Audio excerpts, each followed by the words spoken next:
And off we go. Off we go. Juan, thank you for doing this again. My pleasure. Let's begin with a question. What were the major lessons that you've learned so far as a teacher? Well, I've been involved in the act of teaching for Quite some time. almost 27 years. Mm. So the act of teaching, right? Because you have different qualifications of what is a teacher and whatnot, and we can also have the dynamic that we're continuously teaching and helping one another, yeah? So let's say it's formalizing the thing, and it's still being a long time, and during much of it, it had to be related to my martial arts practice, because that was the first opportunity that I was given to teach. And then, obviously, learning, it's my favorite thing, and studying, it's my favorite thing. So you continuously go back and forth between that question.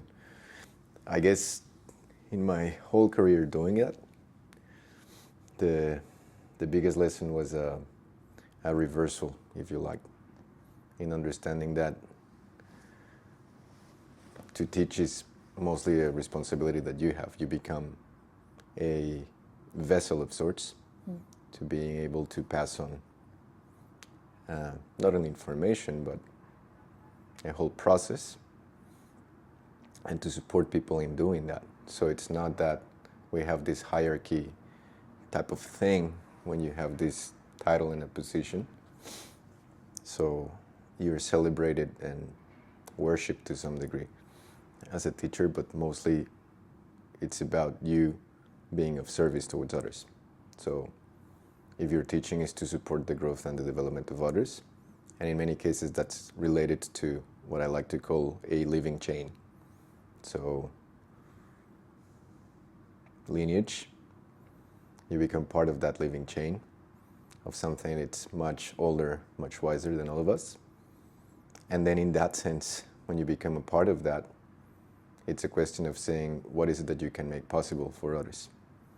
So once you realize it's not about you, but all of the knowledge, information that it's available for you, it's through you for others, not your information, that completely changes the dynamic and allows you to grow much more as a teacher. That's the major one. The major one. Would there be any advice that you have for people that are on that path, that are maybe seeking the improvement on that path as either student or a teacher, or sometimes both? What tools would you say were valuable or still are on your path as a teacher, as a student, and that can be shared or applicable to others? For me, I think that more than tools, it's an observation that it's always an ongoing process. And regardless of what you do, if you manage to apply what we call skillful means, that's going to give you much room for development continuously. Because you do realize with that, I mean, this you can take in many layers, right? In a way, it's learning how to scale things for somebody. So it could be about something related to strength and conditioning, and see how can you adapt it so that the individual who doesn't have particular ability still gets the right information in the system, the correct input. So that ability for you to distinguish how to scale things down, for example, or in some other cases how to challenge a bit more and intensify, it's part of that. But then it becomes broader than that, in the sense that you start to appreciate the individual as a process and something rather complex, even if we can have any type of archetypes and mechanisms to catalog and help us organize, whether it's way of thinking, personality, morphology, whatnot. So skillful means it's quite important. And that also allows you to take some pressure off. Yes, you have quite a bit of responsibility depending on what it is that you're teaching, But at the same time, if you are continuously exerting that type of pressure of the need to be right, so related to what we had, the discussion we had the other day with choices, then this can be quite paralyzing. And that's what generates, from a student point of view, this overwhelming type of sensation. Sometimes you feel you're not doing enough, or it's too much information, or you don't know how to implement and how to be able to manage all of the things that you're involved in. And then from the aspect of the teacher, it's always like this imposter syndrome that comes from, which in essence, if you look close to it, it's not necessarily a bad thing, because you want to be accountable and you want to always ask the question whether you're actually helping others, right? So distinguishing skillful means it's probably the best tool in general. But to be able to do that, I feel like there's almost a necessity for ability to self-reflect and to be able and open to either accept critique or have a bit more objective view on what you're doing. And why I'm mentioning it is that many times in the beginning I slipped into either teaching as a person that I've been studying with, or person that I've been looking up to, or trying to be someone else and not honoring even my own view, as if you are hiding behind that persona of the grand teacher or someone that you look up to. So in order to be able to see all of that, I feel like there needs to be ability to self-reflect, which I think it's abstract for many, in a way that it's difficult to say how to do that, or not difficult to say, but how do you even start with that process of being more objective with what you are doing? Because when you do that, you usually feel right, or immediately after you make a mistake teaching-wise, or you use unskillful means with words or choosing wrong progressions or so on, even for the ability to notice that, you still have to have some form of reflection, otherwise you think you're always right. So if you have anything to say for that, how to develop that, how to keep that ability, and also not allowing it to completely destroy you in a way that you're feeling like, as you said, the imposter, and that it's never good enough. So it feels like a fine balance. Well, you frame it pretty clearly, in the sense of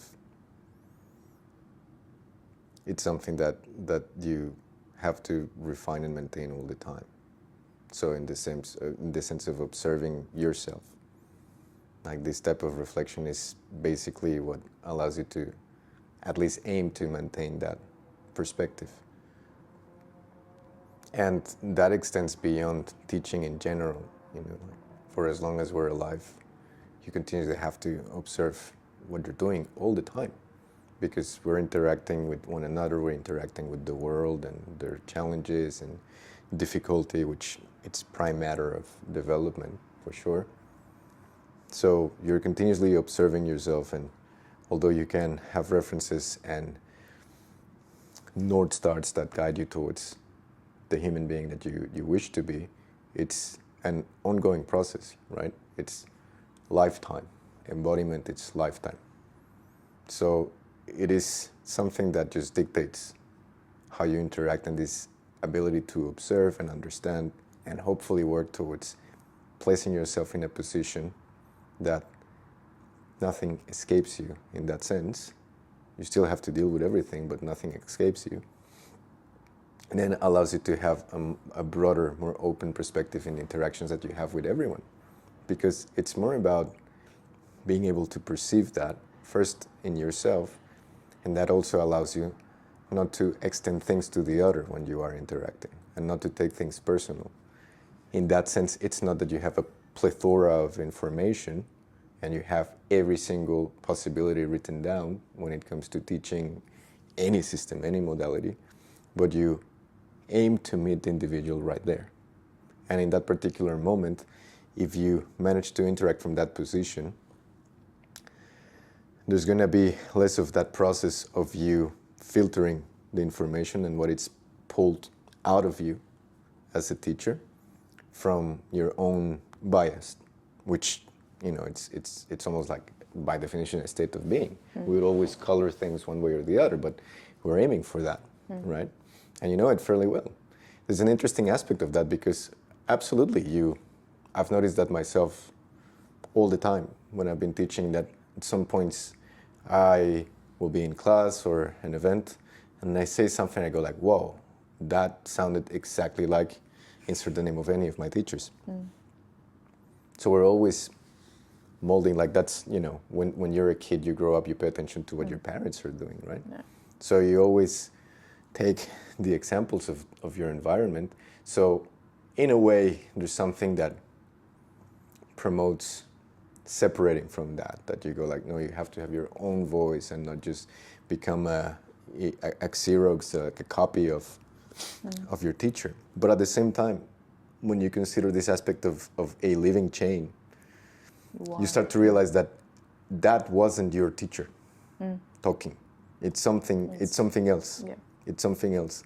And when that starts to happen, it's like, okay, you're a part of that same thing. Right? It sounds so mysterious, but it's truly not. You know, like that's why you start to pay more attention to the identity that it's shaped in a nation, for instance, with the language and the accents and the personality. And it's a very particular stream of information, right? Yeah. So when you notice that and you observe what the teachers are doing and like you're taking something, which happens, right? This is why one has to be responsible with the dynamics of teaching, because you're literally passing on also your stuff to others. And as teachers, this is a big risk and a big trap, right? Because even if you try to bring yourself down as much as you can, by being humble or however you want to frame those things,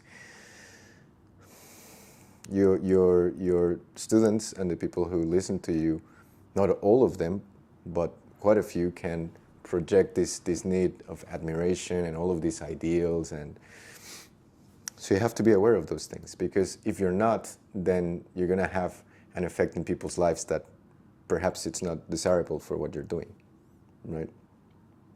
So taking stuff and shaping you as a teacher also, it's 100% a part of the process. And in doing that, eventually you find yourself. So in martial arts, we say the teacher shows you and gives you his or her Kung Fu. And you take that so you can find your Kung Fu. But eventually your Kung Fu, your art, will be totally different to that of your teacher. It'll look different because it passes through you. In essence, will be the same. And what allows you to do that, it's the embodiment, the work of the teacher, placing himself in that situation, in that dynamic, in that position, for you to observe these things. So all of that he's doing, in that sense, we always work with different analogies, right? So there's the tour guide type of thing that a teacher is just like, you know, the tour guide and saying like, hey, there's this and there's that, but you're the one who goes and looks and has resonance with many of these things, right? That's one aspect of it. And then the other one also, it's more of creating a threshold, you know, a doorway that you pass through. And when it comes to this type of transmission, literally the art of the teacher becomes that door that you walk through, right? So it 100% shapes you. And as you pass through it, there's almost like an amalgam, like, you know, like a fusion type of thing. But once you're out of it, it's you completely, right? And well, we started to extend into other aspects of teaching and developing, but... I'm glad we did. Yeah. Because you mentioned many things that, one, I recognize that moment, that it happened to me several times, especially in recent times, because you were the person that encouraged me to teach much more, and I'm very grateful for that. Because I'm glad you're doing it. Because you also, or something that I wanted to mention is that how do you become a better teacher? You also have to start teaching, and many people hold back for many reasons. And being ready is one aspect, and of course you have to have something to share. You know, it's not that you teach just for sake of teaching, but for me it always felt like I really want to share whenever I figured out, and I had that since I was very young. I wanted to lead, I wanted to teach. So that's an aspect. So it's not that you do that for money or, even though it's completely fine, but I think we're talking about something else in terms of, teaching with an open heart and many other things that you've shared. And I think many other people can sense from your teachings. And one thing that came to mind when you mentioned that we're part of a living chain is that you said that multiple times during some of the intensives, but I remember that from Melbourne, and that was that we stand on the shoulders of giants to see further. And being part of that living chain means that you bring your perspective into something that you received and you make it better for others, or you make it more efficient. And that's one of the duties of us as students or teachers, is to, whenever we learn, make it better. And I genuinely appreciate that you mentioned it, or mentioned this to us multiple times, because sometimes I would say that it's a great reminder to not be afraid to innovate or to bring your own perspective, because It's your duty. Exactly, that's like the subjective perspective. You mentioned several things which can lead to multiple directions, but I just want to list them and see if you have anything to say. I'll just take a moment because you're bringing that up, and this, of course, the notion of it's not new, right? Like standing on the shoulders of giants, right? And many times this places the focus on the giants. Like you're standing on the shoulders of giants. It's like you have like the prestige of those before. And I'm not saying it's not important, but this view that I mentioned to you was shared to me by Steve Smith, one of my teachers. And what he says is precisely that. You stand on the shoulders of giants so you can see further than them. And he told me what his teacher also told him, that the best thing that can happen to you is eventually that your students will be able to see much further than you could. And then they'll be able to pass on that to you and tell you what it's up there, right? So it's always in our interest to rise those who will come next, not to like keep, be like the gatekeeper, because that happened to so many traditions, and then it dies for all sorts of reasons, right? Yeah. So if I always hold that dynamic, that I have to be the alpha, I have to be number one all the time, and my students cannot be sharper, cannot be faster, cannot be stronger, cannot be better than him, I have to actually question the reason why I'm teaching to begin with. And that's also how people frame the word legacy. It is for my legacy, so I shall be remembered. Legacy, it's the living chain. You're part of it. So your legacy is not what you do so you'll be remembered. It's what you made possible for others, right? And that changes the whole perspective of it. I'm not saying it's wrong to aim to be remembered and whatnot, like, not at all. But you have to place that question there for you, because you might want to be a teacher for the sake of recognition and all. Like, in essence, it's not necessarily wrong. It's just when you observe from the perspective of what teaching is, that we're trying to support the evolution of consciousness in general, right? So you have to align with that. And if you're holding things back, if you always want to know more, you are by definition going against that, right? It's more about what the next generation will be able to do and see. So the idea of questioning and innovating, that can be taboo when it comes to tradition. It's actually your duty as a teacher. Now, we do have to understand certain dynamics.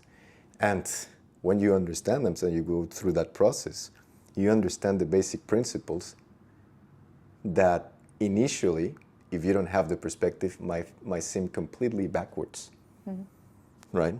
I'll just give you a brief example with that.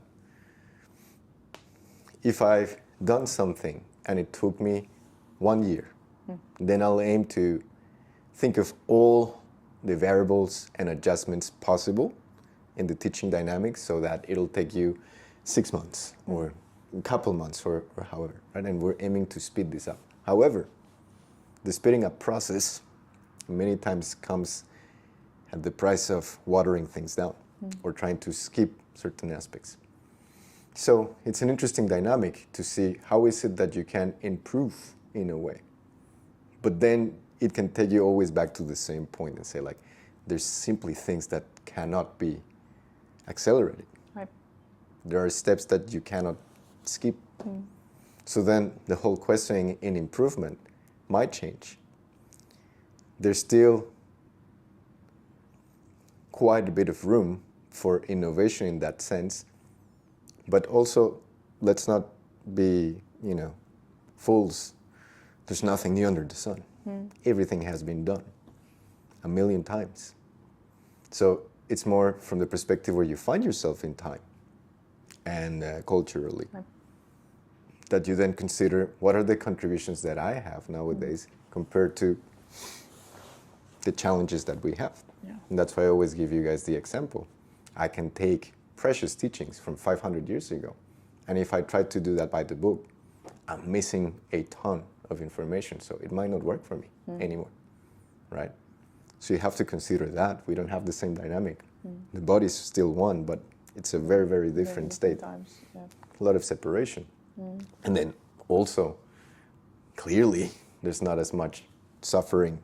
I mean, there is, but we have great conditions nowadays compared to even 80 years ago, right? I mean, there's a lot of chaos in the world. I'm not saying otherwise, and there's like some pretty messed up things, but it's not like everything's trying to kill me every 10 minutes like it was, maybe 1,000 years ago or perhaps longer, but still, when it comes to perspective, it's not that long ago, right?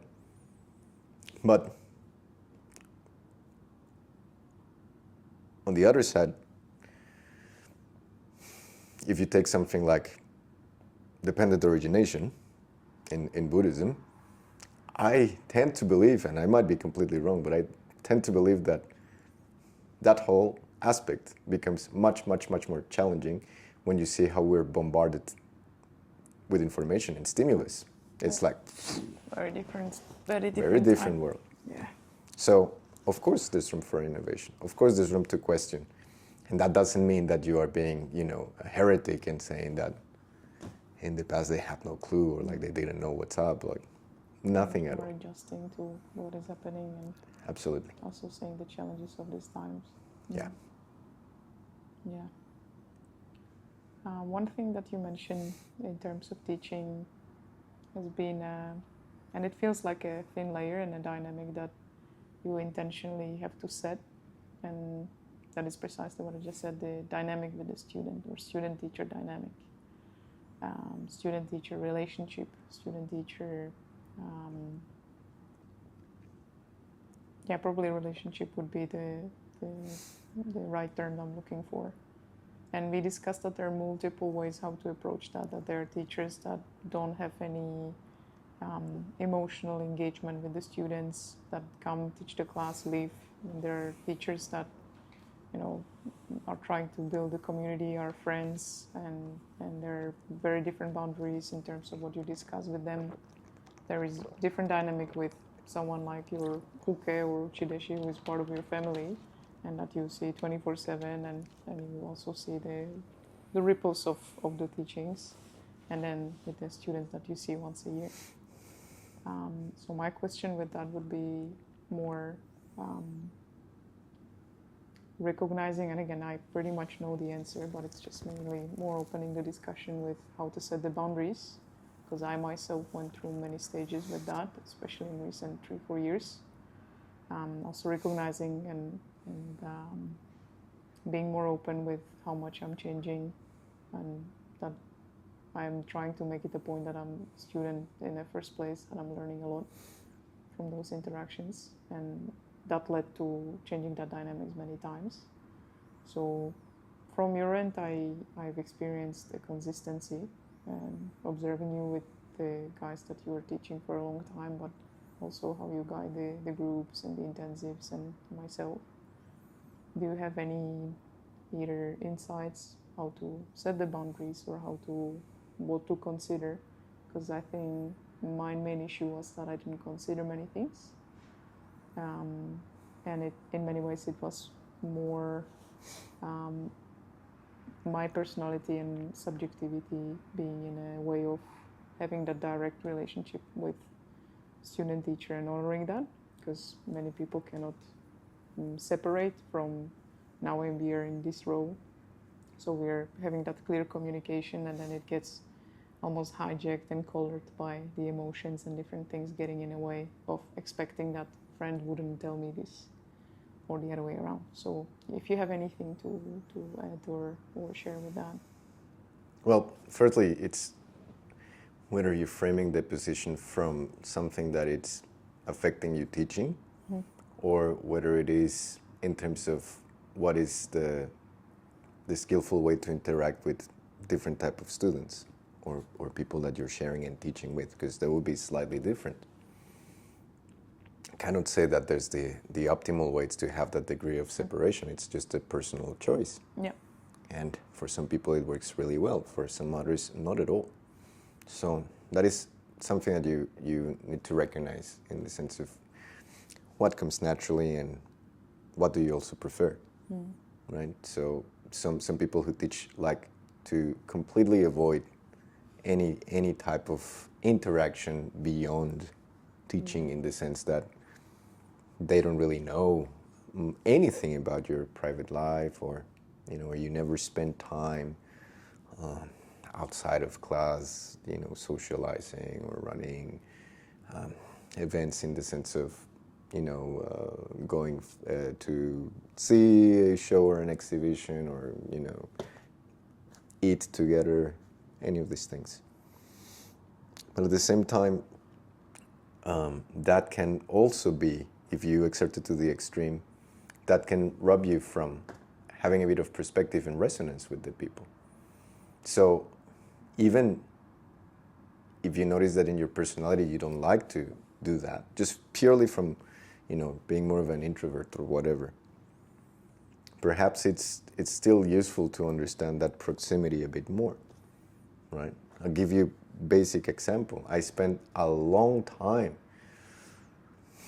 when I was training physically the most, right, on like an elite level type of environment, in the sense of what I would see day in, day out, in terms of what people can do physically, right? So like all sorts of crazy flips, displays of strength, balance, flexibility, you name it. And I spent so long in that environment that I had no reference to normal, let's say, right, at all. So when I started, after I retired from performing and I started coaching in a CrossFit gym, I had no reference whatsoever to understand, not difficulty so much, but like the dynamic that people would establish with their bodies and accomplishing things. And was it a problem? Not really, but at the same time, I couldn't quite appreciate then the journey of the person there, because you have so much distance, right? So in that sense, I gained that from being, CrossFit it's a community thing. So the years that I spent it, shout out to Hydra and Anorak, love you, brother.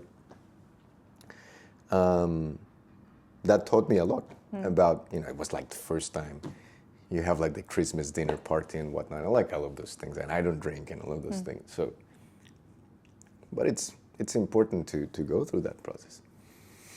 Now, the other thing that you have to consider with the problems of setting boundaries, it's also your public person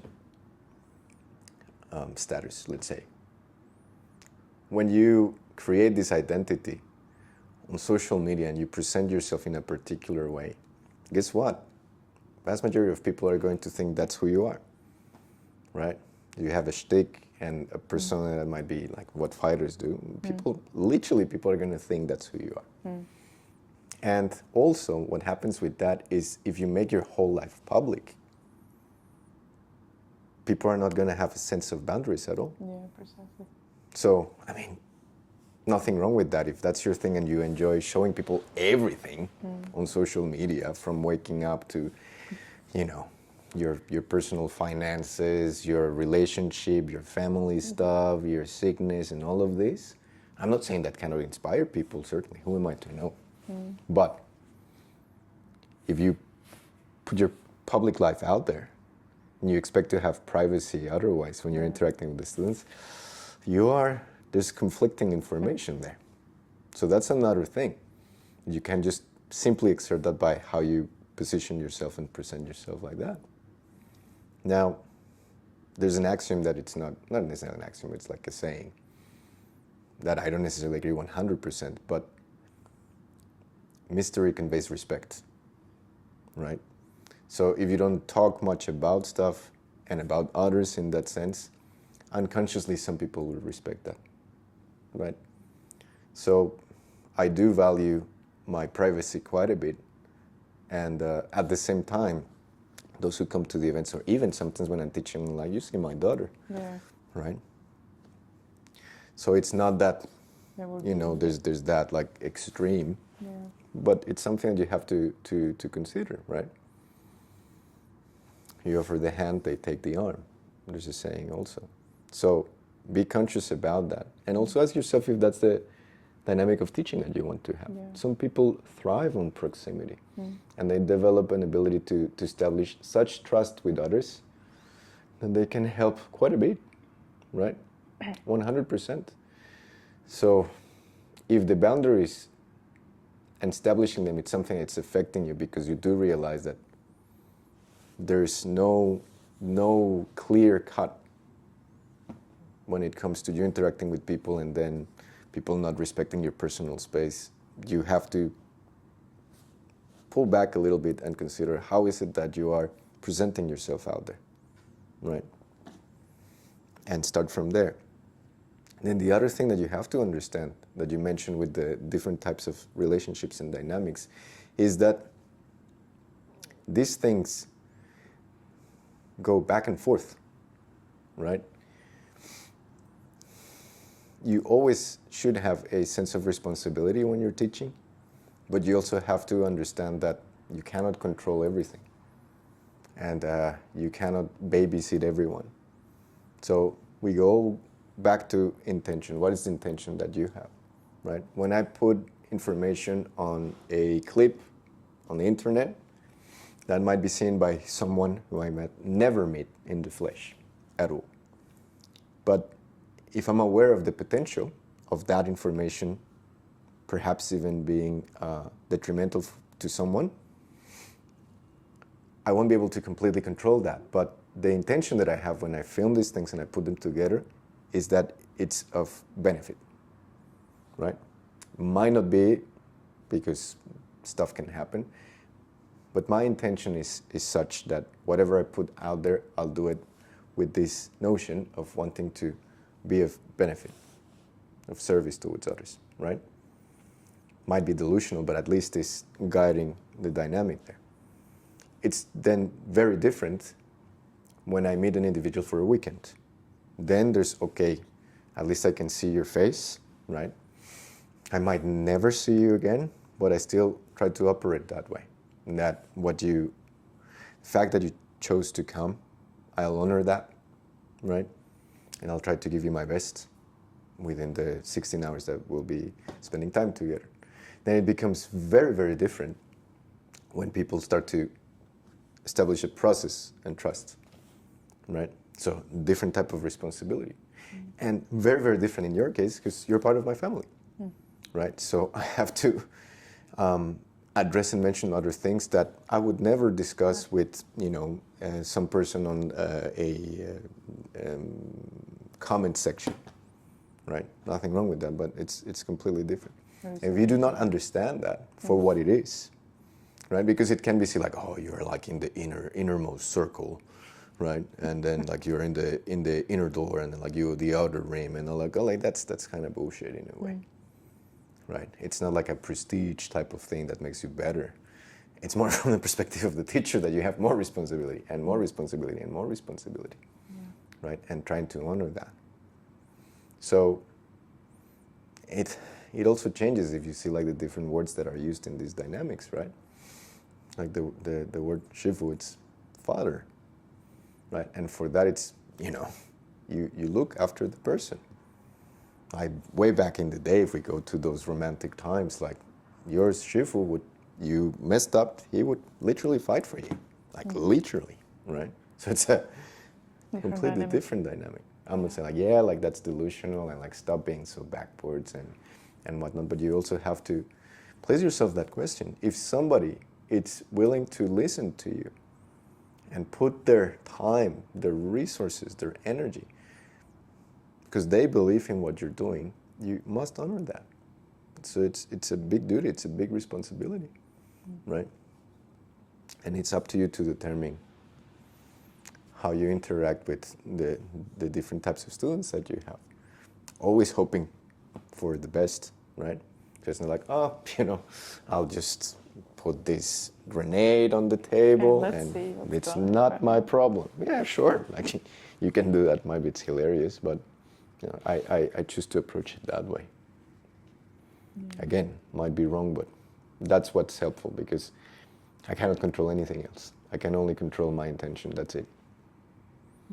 Thank you for that. One thing I wanted to just highlight again was because I remember that we had that discussion many times in terms of boundaries. I've been struggling with certain things and you very gently pointed out precisely that if your behavior is reflecting something on the outside, precisely with either social media or you actually sharing your private life, then the expectations on how others will treat you when they meet you first time, and as you said, the dissonance started making sense. So I got a chance to see that more objectively and decide on how do I actually want to have that dynamic, and that's what I feel that the teacher many times does. That it's just like I like to use that quite often, the shedding light on places that we wouldn't even consider looking. Well, that's like, it sounds terrible and like it's cringe for many people, but that's the meaning of the word guru. Yeah. Who brings the light, as you see stuff. So but that's what they thought at that point. Yeah. It has a connotation, right? That we don't like to use that word, but in many ways, that's how it feels. That those are things that I would not consider. That you just get a different perspective, and it's not that person tells you what to do. Because I think that since day one, you never told me what to do. I tried many times to ask. Yeah. Please tell me what to do. Yeah. And it never worked, and I'm very grateful because it's much harder, right, to patiently build up a process and someone to a point that they can make their own informed decision and maybe consider things that before they wouldn't even consider, such as perspectives and really trying to take a moment before making conclusions. Another thing you mentioned in the first part was that many people or many of us have a tendency to either project towards others, like persona, or project even other things, such as father role or expectations that we don't even, sometimes I don't even know that people would have that towards me as a teacher, or even, and the other ways that I was not aware about certain projections I had towards my teachers or towards others or expectations. How to deal with that from the perspective of a teacher. I pretty much know the answer, but I just want that to be on the record in terms of how to conduct ourselves and try to maintain that we don't, and that's a topic of mine, not to harm others, right? And not in not in the wrong way, but how to be clear in that communication and not abuse that in a way. How to be conscious about what that represents and what it can do. That's maybe that question. Well, the projection towards others is like part of life. We do it all the time. And you also have to understand that this is determined by so many different factors, by the way you look, by the way you dress, by the way you talk, by your age group, by your gender, right? All of these things generate the possibility for someone to extend and project what they expect you to behave like or be capable of, and all these things. And like outside of teaching, I've dealt with that in so many different ways. You know, like you know so many anecdotes of this stuff. But even just consider like every time we get into an MMA gym, they ask you what's your weight class, where you fight, because you look like a fighter, right? So people expect you to be a professional fighter just because of your build and how well you move and how explosive you are. So that's also a type of expectation in that sense, right? Or you place yourself all of these titles that you practice this, you practice that. And people expect you to be like some superhuman, right? So shout out to my friend Petrushika and like the Master of Movement meme. That's an in-house joke, but it's precisely that. And we have it, you know, it's not even just the projection of my teacher is all wise, right? Or it's perfect, or it's, you know, completely untouchable. In my case, what has happened so many times, and, you know, I am not the most pro health or a particular thing in the sense of, of course, health is the most important thing. Right. But my training in all of these things, as I describe it, it's not focused on just being healthy, right? Whatever that means also, right? But I've always observed that aspect of me, that I try to train and be in my body and be able in my body. And many of the teachers that I've had are not super capable physically, believe it or not, right? They might have like overweight issues or struggle like going up a set of stairs. So if I observe it from that perspective, I'll be like completely judging the other, right? And in that case, I would be creating a bit of apprehension and judgment, right? Obviously, if I see it from that angle, for sure, I can question the thing.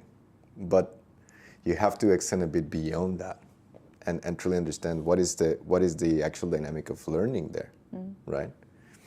It's like if you ask me to teach you stuff very well, and if out of the blue you ask me about some like fashion advice or whatever, I'll be like probably doing the worst job possible, you know, because it's completely out of my league, let's say. It sounds like a silly example, but many times this is the case. Have that expectation that right? you know everything. Correct. And when you manage to laugh at some of these things, I told you the story many times, people ignore that I speak a few languages, right? And I don't go about telling people I am a polyglot or whatever, right? I don't do that, which is quite problematic many times because people just start talking in languages that you understand and they talk about you. And you'd be surprised about the type of things that are said. I don't take it personal, right? And when you observe that, you do understand like, okay, fair enough. You see me this way. This is a good opportunity for me then to go beyond that, right? Not take it personal, and let me do my job. Let me help you and support these things. And guess what? In most of the cases, if not all, everything works really, really well. If I was saying like, oh, this person here is judging me, okay, screw you. I'm not going to like even move a finger to try to help you. That would be problematic. So I'll be taking things personally in that sense. So if you are aware that such projections can occur, which is the case most of the time, and it's something that's becoming problematic, speak about it openly. Yeah. And some people actually do that, right? And give perspective. Always give perspective with what you're saying. It's very different if you ask me, and I'll try to keep that outside of the context of the class teaching.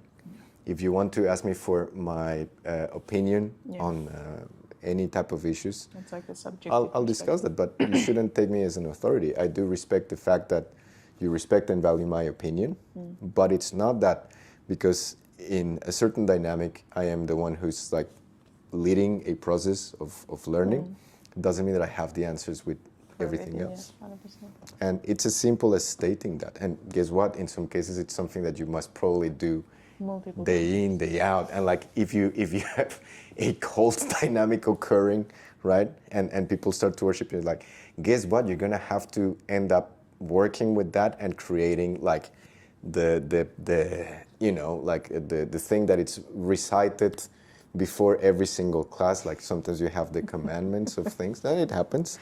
And then you just play with that and say like, the teacher doesn't know it all, right? We will make a conscious effort not to place the teacher in a pedestal and realize it's just another human being. I'm right? laughing because that's precisely what I had to do several times, but in a different context of that I don't place expectations of people, because that's sometimes hindering the process as well.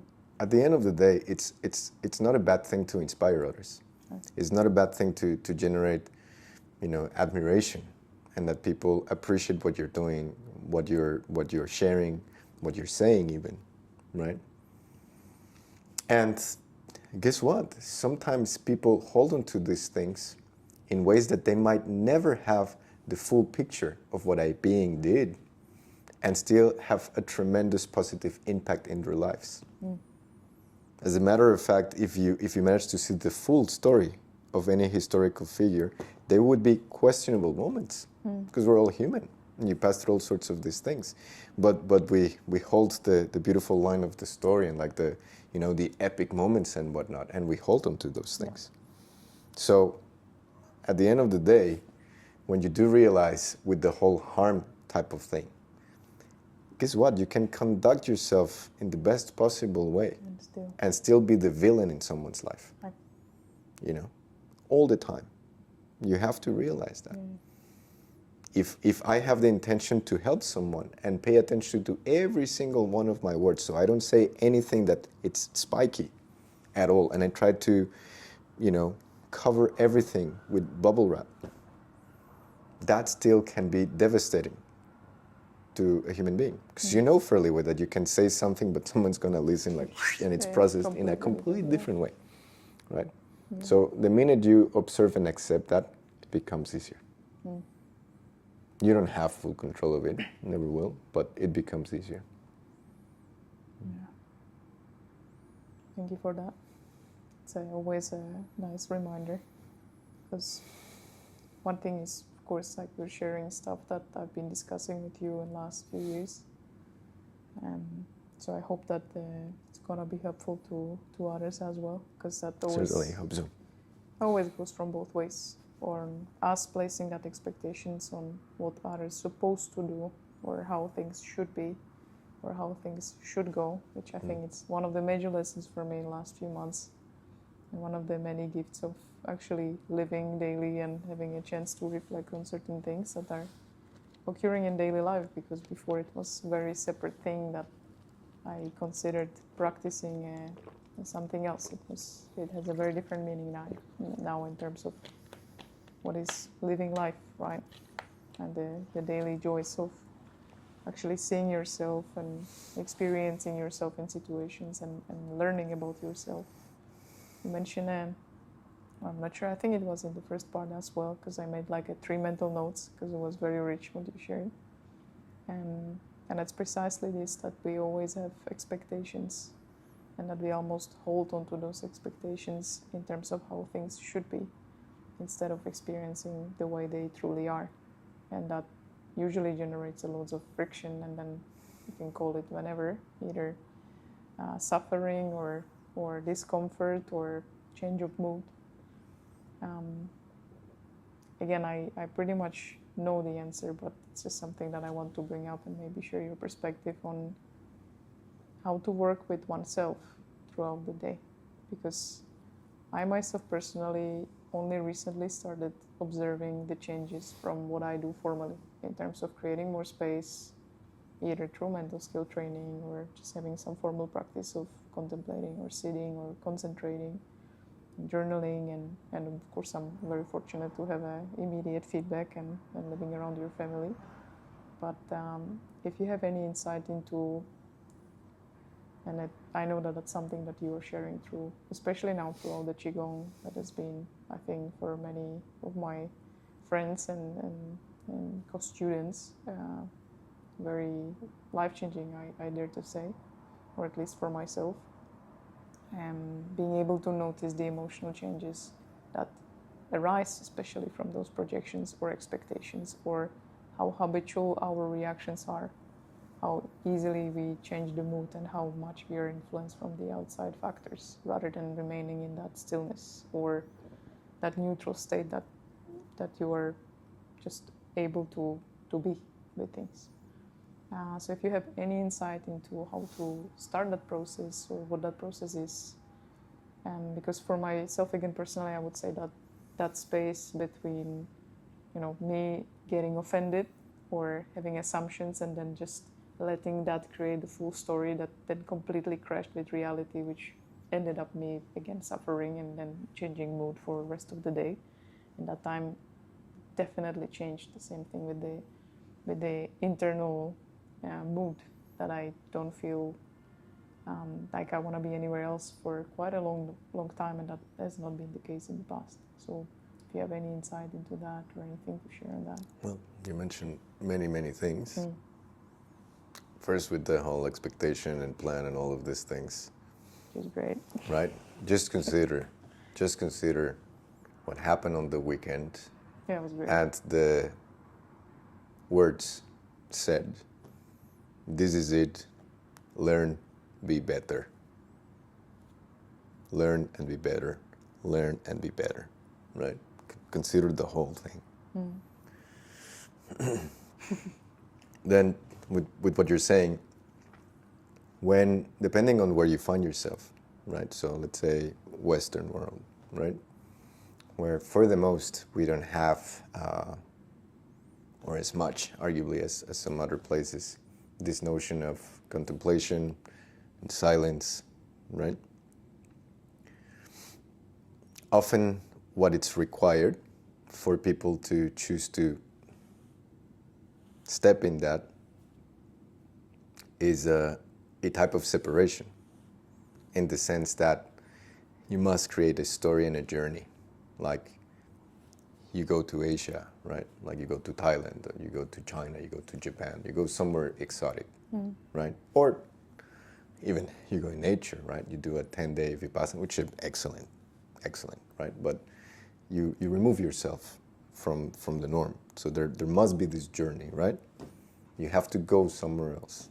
And this has to have all of those conditions that you're very aware of in order for you to choose to spend some time with yourself and observe and use whichever modality, right? And it's necessary for many just to have that level of separation, so you can at least accept temporarily what the dynamic of observation will be. And that contrast. And it works very well. But at the same time, it presents a very big problem, which is that you created that separation. How are you going to come back? So you can have people who might have tremendous experience and insight, and then you go back and it's like, ta-da! Right?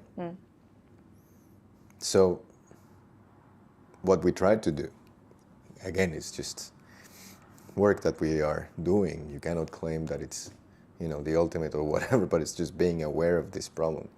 Is that from the get-go, we try to make it clear that there is no separation. There is no separation, right? And if I try to wrap all contemplation practices, right? I even, make it a point now. Like it's like I almost have to say like, don't, right? But if you use even terms like somatic, even like internal, that already starts to generate that separation. Yeah. For some people, it might be like, forget about it. Va de retro Satanás. Like I'm not gonna go close to that thing, right? So if you just simply give some perspective, right? Which in a way that it's actually not terrible, something good came out of it, was that many people that would have never realized that got a smack in the face. Granted, it generated a lot of problems in mental health, at least in Australia, but it was like clear as the day. Whether people held onto it or not, it's a different story, but clear as the day. Basically, what happened in Australia, people were forced into a meditation retreat. Because so many people live by themselves, right? That within a matter of weeks, because bear in mind, we were locked for 2 years, pretty much. Very quickly, you can binge on all the series you like, but it's gonna, right? Or whatever. But at some point, it's not gonna cut it, and your walls are gonna start to feel like they're, closing in. So you start to see what it's like to be in solo retreat, right? Unwillingly. And you go like, whoa, okay. So once you have that, you can tell people, like, usually if you stop, you manage certain things. Something that starts to happen is what it's unseen starts to become more obvious. yeah, more obvious. So when you place it like that, and not like a mysterious type of thing that only happens in Tibetan retreat centers, which I love, by the way. Yeah, same. Right? It's not only happening there, right? You start to provide perhaps people with a bit more of a chance of bringing this here. Granted, you can get to altered states, or however you want to frame these things. But the active observation, it's not a trance. It's not an altered state. Yeah, it's just a change in perspective. I tell you guys the whole thing. It's just a change in orientation. 100%. Yeah, it's not confusing the exit sign for the exit. Right? Don't confuse the exit sign for the exit. You have to walk out through the door. Don't collect exit signs. Yeah, this, and place them in your wall, which happens all the time. So when we try to explain it that way, and present it like many traditions, like most of them actually, that it's something that you can confirm through your 5 senses, so you understand this dynamic of how we perceive and construct, it's something that's a bit more bearable, right? You can observe continuously. Of course it takes practice, so you create better conditions, and it's like progressive overload, right? So that is also part of the thing. Of course, you can be aware of many factors that can make things easier, right? The most supportive aspects. So a quiet, peaceful environment, close to nature, particular diet, I don't know, vow of silence during half of the day. All of these things can contribute and help you get there, right? But if I get used to that all the time, I'm gonna have problems. So that's the big criticism, like, okay, you do all of this, meditation that down-regulates and you feel much more calm and deals with your stress, but once you're back in traffic, you lose your stuff. Right? It happens to all of us. So if you, instead of aiming to get yourself to that state, focus on developing the skill of observation, it's something that you'll be able to carry through the day. So that is one aspect. And then secondary, when it comes to the cultivation of qualities of mind, right? It's taking the example from your experience as a peak moment, peak performance, high reference for you, and work from there. So you have like the mindfulness aspect, the vipassana, that hopefully you maintain all the time. It doesn't mean that you have to be floaty and trance-like, right? But you just observe. These are sounds, visuals that I have, sensation, right? And then you start to understand the dynamic that it's nurtured by previous experience, personality, and all of these things, right? Can be actually scary because it's quite mechanical. And then when it comes to the other aspect, like the samadhi, the concentration, the sharpness, we nurture it, as you know, from the experiences that we gain through life in training, right? So you know how it is. Everyone will always have a reference of what it's like to focus, even if it's just 2 seconds. Yeah. So when you present it like that, granted, perhaps it's not as powerful as what many other traditions do, but at least we're creating this loop that then you're bringing from daily life into the mat, right? And that's how we approach it. The vipassana aspect from the mat straight out into life, and the samadhi aspect from life straight to the mat. And that creates this self-feeding loop that can be maintained through the day, even if you are not formally sitting and nourishing these things, right? And obviously we don't have thousands, even hundreds of numbers. But what I can observe over the few years doing this, for the most, is very positive. And it's not delusional. We just finished the module 2, like this iteration of module 2 of the Qigong, and some of the questions that being asked from the guys, they week in, week out, the stuff that they were saying, those are the signs of progress.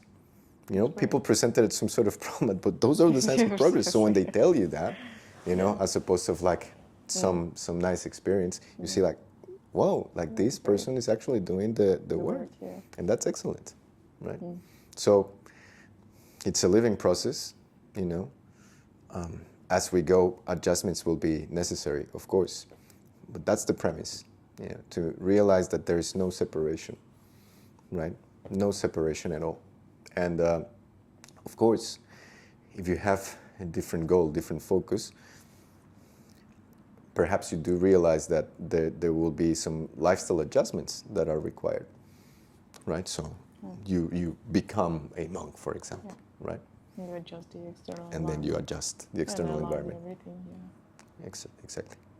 Yeah, I just wanted to, before we wrap it up today, wanted to highlight the change of perspective that we discussed recently, I think it was this week, that it is a hard work to maintain, to constantly question that first impression that you have from the situation, in a way of that the initial reaction is automatic, that you want to, you know, someone screams at you, you want to scream back, someone, you know, you're stuck in the traffic, you want to be angry, or someone just, you know, cuts you in the car, and you have that reaction that comes naturally. And before, again, like, it's things that you read about or you heard, but until you get into that situation and it's the first time that you question it and you create a bit of a space, or you even let that, because it happens, you react automatically, like a knee-jerk reaction.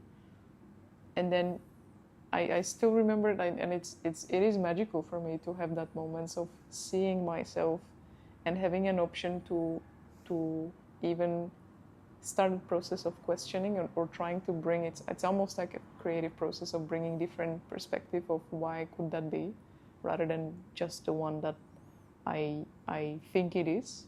For example, like the other day we were meeting at the one of the temples, and we both went to a different place, and I had a specific idea of what happened. Of out of many came to that your battery of the phone ran out, or da, and I still waited at the same temple to a point that in like half an hour we connected again, and it was just hilarious because I've seen the original reaction, and then there came that new perspective of trying to not hold on to it and allow it to bring that emotion, that you would be angry or you would be disappointed or sad or confused or scared, and that is very freeing. Like, I'm very, very grateful for that, and it is very difficult to or not very difficult, but it definitely takes an effort. It's an effortful act during the day, and it's something that I at least feel that I can choose, and that for me it's one of the, again, biggest teachings, that it's tangible. It's nothing that you read about. It's just the daily interactions, and every interaction you have, it's the opportunity to practice that, which, yeah, again, it's I'm very, very grateful for that it's bringing the something that is feels like it's separate, like the formal practice, into everything you do. And yeah, I haven't found that somewhere else, so thank you for that. Oh, thank you for sharing that. I'm very glad that you have the inclination to share that and put that out there, so people get to understand more also your perspective and what you're doing and the type of work that you're doing also, right? Because I don't think that it's very clear.